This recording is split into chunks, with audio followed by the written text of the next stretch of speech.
안녕하십니까. 목요일 아침 여수 MBC 뉴스투데이입니다. 순천시 의회가 지방소멸 위기 대응을 위한 정책적 지원과 선제적 대응 방안 모색에 나섰습니다.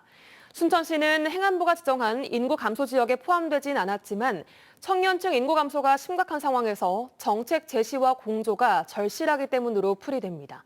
최우식 기자가 보도합니다. 국가균형발전특별법을 근거로 2021년도 기준 행정안전부가 지정한 인구 감소 지역은 전국에 89개 시군. 도내에서는 여수, 순천, 광양, 목포, 나주시와 무안군이 빠졌습니다. 정부는 5년 단위로 다시 지정할 계획인데 2026년까지인 첫 시행 주기에는 2년이 지난 올해 안에 타당성 검토가 진행됩니다. 지방소멸 위기는 전국에서 공통된 현상으로 전남도 의회 등 몇몇 광역의회와 도내에서는 영광 진도군 의회 등이 의회 차원의 고민을 시작했습니다. 순천시 의회도 최근 지방소멸 위기 대응 연구 모임을 만들어 첫 회의를 갖고 앞으로 1년간 다양한 활동을 전개하기로 했습니다.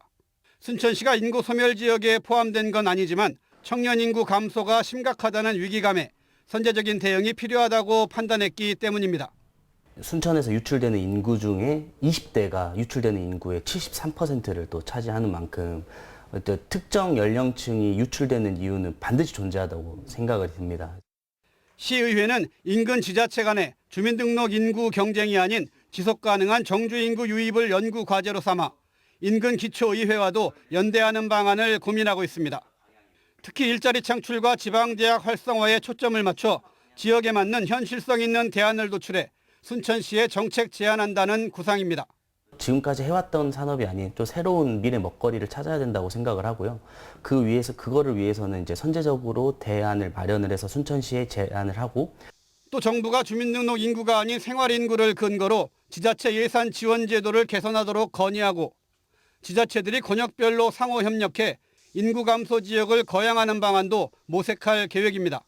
순천시 의회의 선제적인 연구 모임이 효율적이고 차별화된 지방소멸 대책을 제시할 수 있을지 시민들의 관심이 모아지고 있습니다. MBC 뉴스 최우식입니다. 이동관 방송통신위원장 후보자에 대한 부정취업 의혹이 제기됐습니다.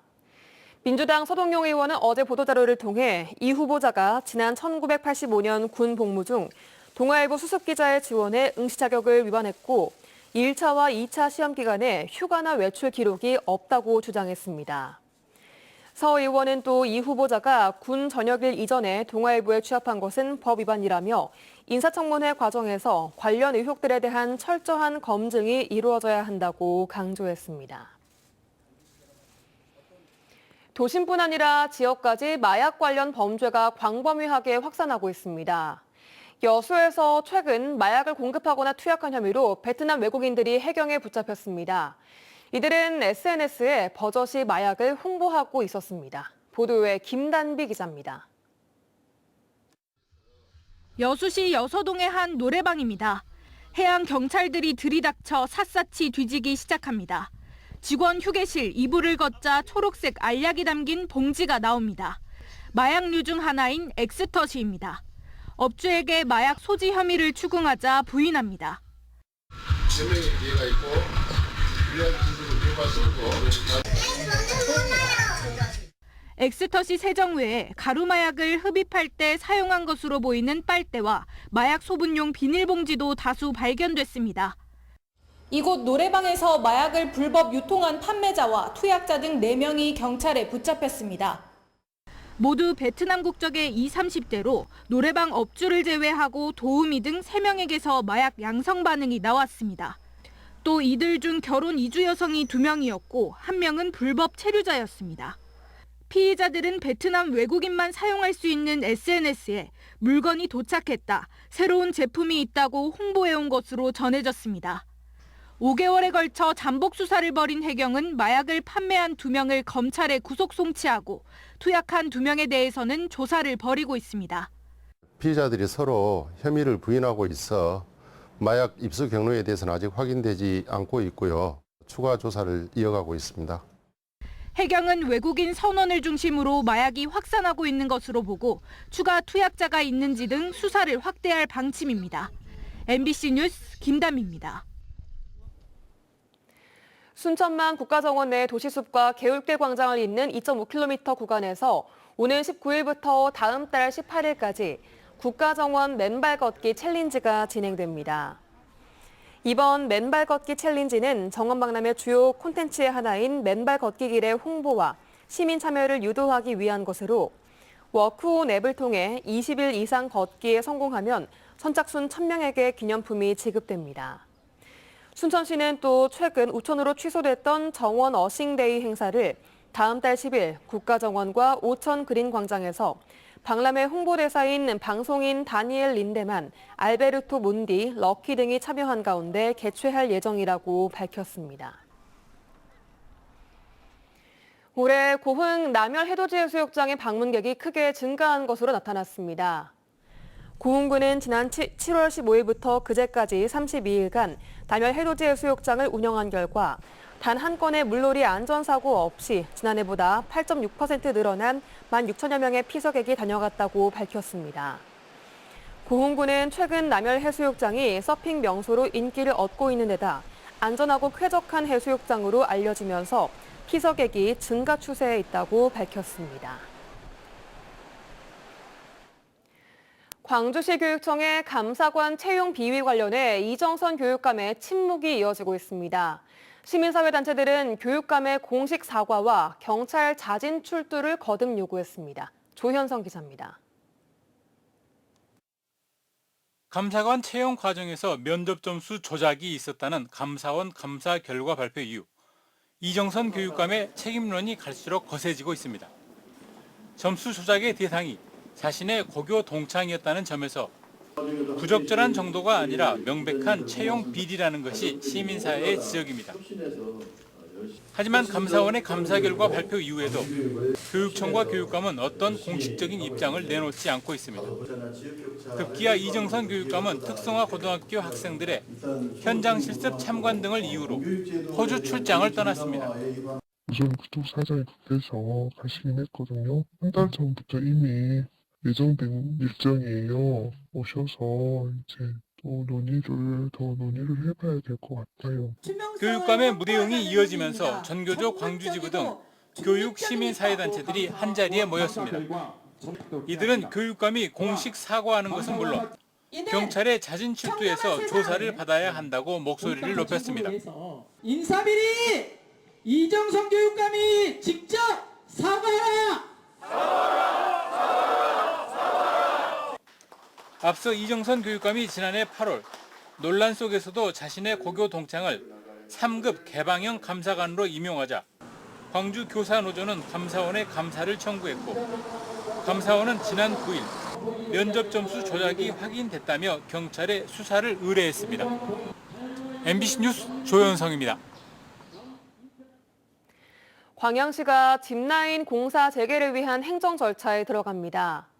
광양시는 이달 안에 짚라인 설치에 대한 기술 제안을 받은 뒤 다음 달 공법선정위원회를 열어 공사 방법을 심의하고 업체를 선정할 계획이라고 밝혔습니다. 광양시는 올해 안에 공사를 재개하면 내년 상반기에는 짚라인을 운영할 수 있을 것으로 전망했습니다. 광양 망덕산과 배알도를 잇는 짚라인은 지난 2019년 말 착공했지만 부정 입찰 문제가 불거지면서 지난 2021년 12월부터 공사가 중단됐습니다. 과거 위급한 소식을 전하기 위해 서해안으로 연결 운영됐던 봉수유적이 국가지정문화재로 지정됩니다. 문화재청은 문화재산하위원회, 산하사적분과위원회가 최근 전남, 전북, 충남, 경기, 인천 지역 등 서해안으로 연결되는 여수 돌산도와 고흥 마북산 봉수유적 등 16개 봉수유적을 사적으로 지정하는 안건을 가결했다고 밝혔습니다. 문화재청은 이번 제5로 직봉의 사적 지정 계획을 이달 중 고시할 예정이며 예고 기간 30일 동안 의견을 수렴한 뒤 문화재위원회 심의를 거쳐 최종 확정할 계획입니다. 봉수는 횃불과 연기로 적의 침입과 같은 급한 소식을 전하던 군사통신 수단입니다. 버스 정류장에는 시내버스 운행 정보를 알려주는 버스 정보 안내기가 설치돼 있습니다. 그런데 잘못된 정보를 안내하는 등 오류가 많아서 이용객들이 불편을 겪고 있습니다. 안준호 기자가 취재했습니다. 목포역 앞 버스 정류장입니다. 오후 1시 26분 버스 정보 안내기에 1A번 버스와 1-2번 버스가 4분 뒤 도착 예정이라고 떠 있습니다. 하지만 7분이 지난 오후 1시 33분 해당 버스는 오지도 않았는데 갑자기 관련 정보가 사라졌습니다. 이용객들은 한참 동안 오지도 않는 버스를 기다려야 했습니다. 목포 시내버스 안내 시스템에 오류가 많이 발생하면서 이용객들의 불편이 커지고 있습니다. 이미 지나갔는 데 있는 경우도 있고요. 그러니까 지나가고 없는데 온다고 되어 있는 경우도 있고. 안 맞아. 10분, 20분까지 안 맞아. 그렇게 손님이 불편합니다. 예상 도착 시간 오차가 큰 버스를 기다리다 지쳐 택시를 이용하는 시민들도 있습니다. 목포 지역 버스 정류소 가운데 시내버스 안내 시스템이 설치된 곳은 전체의 41%인 218곳입니다. 시민들의 불편이 커지고 있지만 목포시는 이 같은 사실을 전혀 모르고 있습니다. 저희가 그런 오차에 대해서 이제 아직까지 큰 민원은 접해보지 못했지만은 저희가 추정하기로는 시스템에 약간의 오류가 아닐까 이제 생각이 들고. 취재가 시작되자 목포시는 뒤늦게 관련 설비들을 점검하겠다고 밝혔습니다. 시내버스 운행 중단이 반복되면서 시민들의 불편을 키웠던 목포시. 대중교통 시스템에 대한 전반적인 점검이 시급해 보입니다. MBC 뉴스 안준호입니다. 지난 4월 매실 저온 피해를 입은 농가에 37억 원의 보험금이 지급됐습니다. 시군별로는 광양이 18억 900만 원으로 가장 많았고 순천 9억 7,800만 원, 보성 4억 600만 원 등입니다.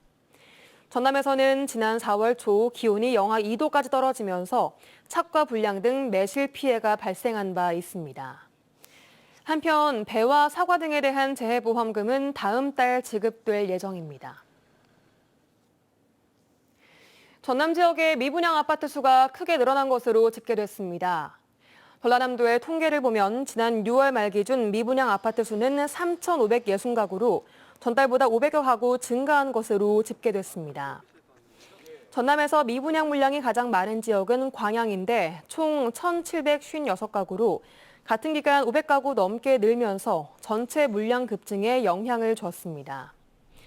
이어서 영암 350여 가구를 비롯해 순천과 목포, 한평, 나주 순으로 미분양 아파트가 많았습니다.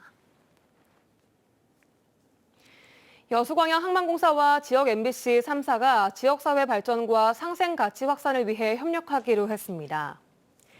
여수광양 항만공사와 여수, 광주, 목포 MBC는 어제 ESG 경영 공동실천 업무 협약을 체결하고 에너지 소비 절감과 신재생 에너지 확대, 자원 순환 활동 등을 통해 지역사회 환경을 개선해 나가기로 했습니다. 또 기업의 사회적 책임을 다하기 위해 지역 상생과 동반 성장 방안을 공동으로 모색하고 여수 세계박람회장 등을 중심으로 지역경제 활성화 사업을 적극적으로 발굴하기로 했으며 시민들과의 소통을 강화하고 청렴한 조직 문화를 확립하는 데도 적극적으로 협력할 방침입니다. 여수산단 기업들이 지역 수산물 소비 촉진에 적극 협력하기로 했습니다.